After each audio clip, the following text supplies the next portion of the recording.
So dear students, in this unit, that is unit 2, we will see stack, queue, circular queue, when various operations that are used on this particular data structure.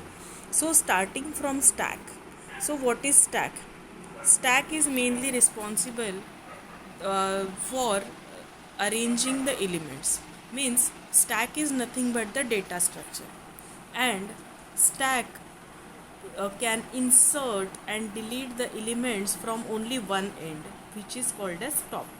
Means it is the data structure where we can store the list of items in such a way that we can insert the element from one end, that is called as top, and we can delete the element from the same end, that is called as top.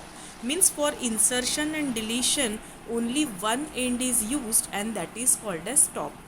And that's why it supports the LIFO structure, that is last in and first out, because we are inserting each and every element from only one end.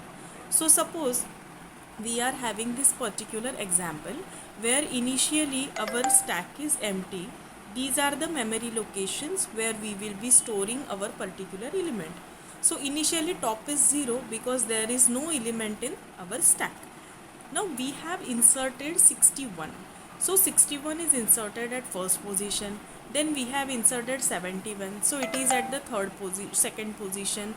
Then we have inserted 81. It is at third position. And then we have inserted 91. It is at the fourth position. Now our stack is full. And top always denotes the element which is at the topmost location. That's why top is denoting at the topmost location, that is 91, and this condition is of the stack full. Why? Because all the memory locations are utilized by the particular stack. So now in this way we have inserted the element, right? So now I want to delete the element. Now we are having this same end from where we have inserted the element. Now I want to delete the element.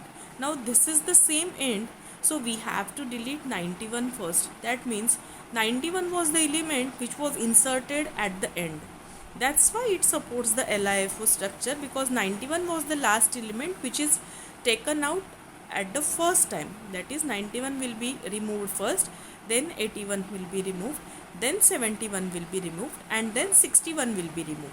61 is the first element which we have inserted, and it is taken out at the last position, and that's why it supports the LIFO structure, that is last in and first out, where the element is inserted at the last will be the first element to be taken out, because the insertion and deletion is done from one end.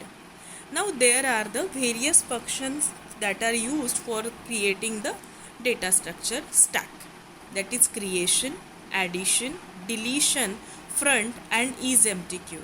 So in this section we have seen what is stack.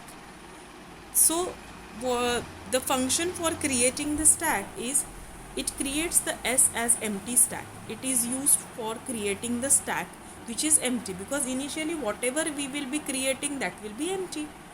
Next function is add is, means it adds the element I to the particular stack S. Now the next element is delete S. It removes the top element from S and return new queue. Means now we can see over here at the time of add you have said that add is, but when I am saying delete, at that time we are not saying delete is, because we are having the liberty to insert the element that we want, but we are not having the liberty of deleting any particular element. We can create only the element, we can delete only the element which is present at the top, and that's why at the time of function delete we are using only delete S, which removes the top element from the stack. Then the function front S. Front S gives us the top element of stack S. Whatever element we are having at the upper side where the top is there, that is nothing but our top, which is given by the front function isEmpty-Queue S.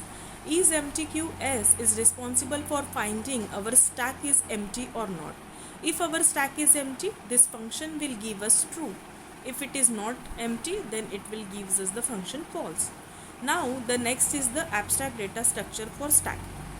So whenever we are creating any particular stack, what will be our output? Stack. Whenever we are adding particular item to the stack, what will be our output? Stack. Whenever I am deleting any particular element from stack, our output will be stack. When I am trying to find the top of the particular stack, at that time what I will receive? Element, because that is present at the top. That's why we will get the item or element. Then isMTQ stack gives us the boolean output, because as I have said, it is responsible for providing true or false value. That's why it gives us the output as boolean. So these are the abstract data types which are used for stack. That is, creation will give us the output stack, adding item will also give the output stack, delete will be deleting the topmost element from stack and we will get the output of stack. Top stack is responsible for providing the whatever element we are having at the top, and isMTQ is isMTS or isMTQ is responsible for providing the boolean value true or false for the particular stack. So these are the various abstract data structure that are used for our stack.